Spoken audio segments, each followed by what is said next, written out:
Listening skills. Listen for idioms. Idioms are expressions that have secondary meanings to their literal meaning.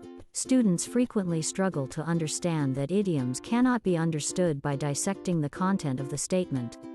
However, with time and repetition, students will begin to understand typical idioms that are employed on a daily basis in their lives. Some of the questions in the brief dialogues contain idioms. All native speakers of a language are familiar with idioms, which are unique terms that represent one circumstance in life but are used in a variety of contexts. Students may find idioms questions challenging because they appear to be expressing one circumstance while describing another. For example, on the recording, you hear, "Man, Tom is a full-time student and is holding down a full-time job." Woman, he's really burning the candle at both ends. Narrator, what does the woman say about Tom? In your textbook or on the computer screen, you read, A. He's lighting a candle. B.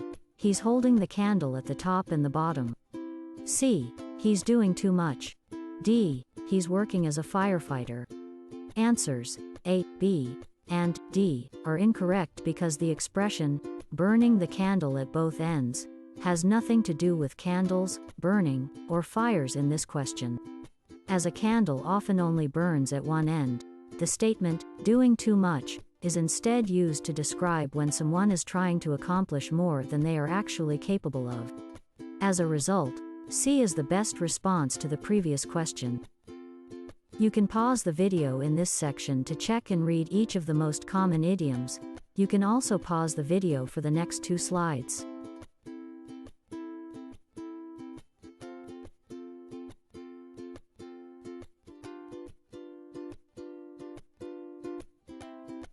Skill 24. Be prepared for the questions. Anticipation involves developing assumptions about the likely answer or answers before the listening activity even starts. It has 2 ways of working. First, the context frequently provides us with clues as to what the possible answer might be. This could be a reference to the title of the module or any other images on the page. For instance, if the listening task is labeled, a dinner party, we can infer that someone is departing for a dinner party. But what if that's not the best course of action? Well, anticipation also assists by causing us to react in a unique, sensible way.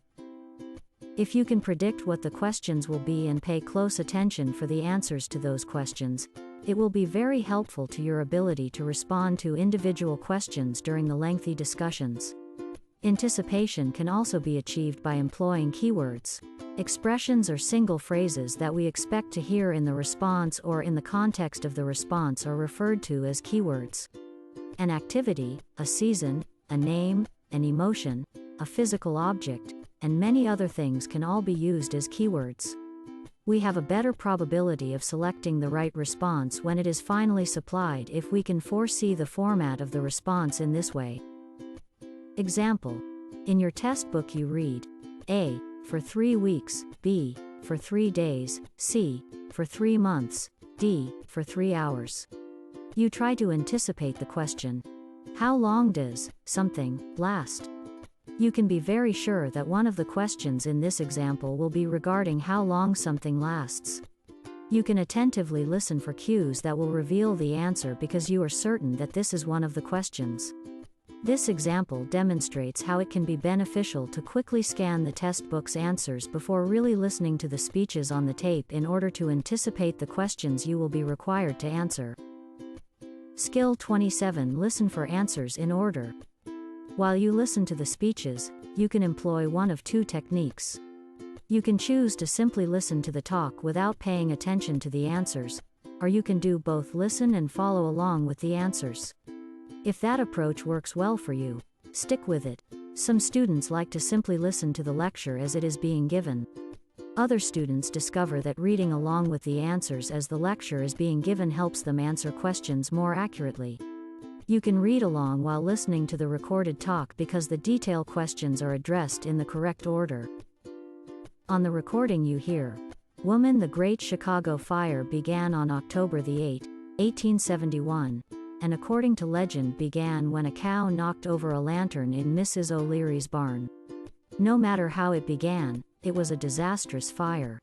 The preceding summer had been exceedingly dry in the Chicago area, and the extreme dryness accompanied by Chicago's infamous winds created an inferno that destroyed 18,000 buildings and killed more than 300 people before it was extinguished the following day.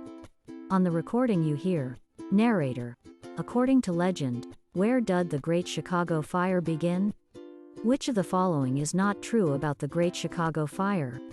In the textbook, in this case in this example, you read at the same time in the first option's letter A which says, in a barn, corresponding to the question, where? Then for the question number 2, which of the following is not true? As you can see the true facts are underlined. For example, letter A states that the whole area was dry, letter C states that there were awful winds and letter D states that the fire killed many people. So the right answer is B because during the conversation we never heard that this catastrophe took place during summer. Let's see another approach and similar point of view. Read the following explanation.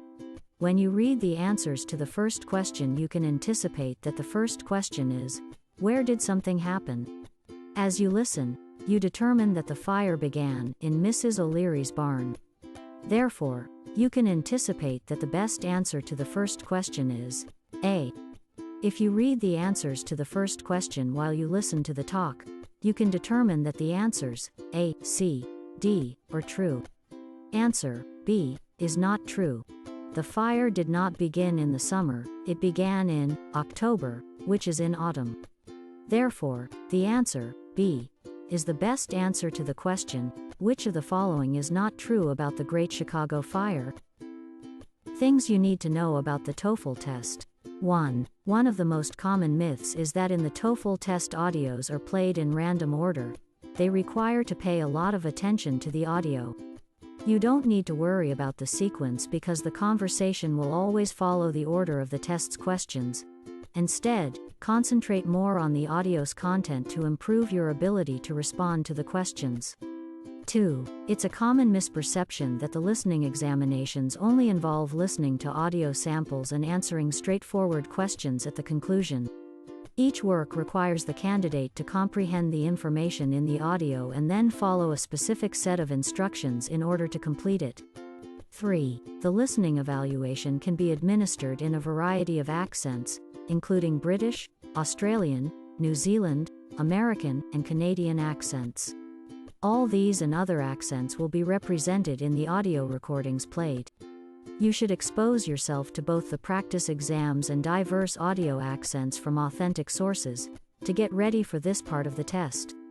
This will make it possible for you to feel at ease and comprehend the audio information more clearly, regardless of accent. Alright, now let's check the next section to complete the exercises.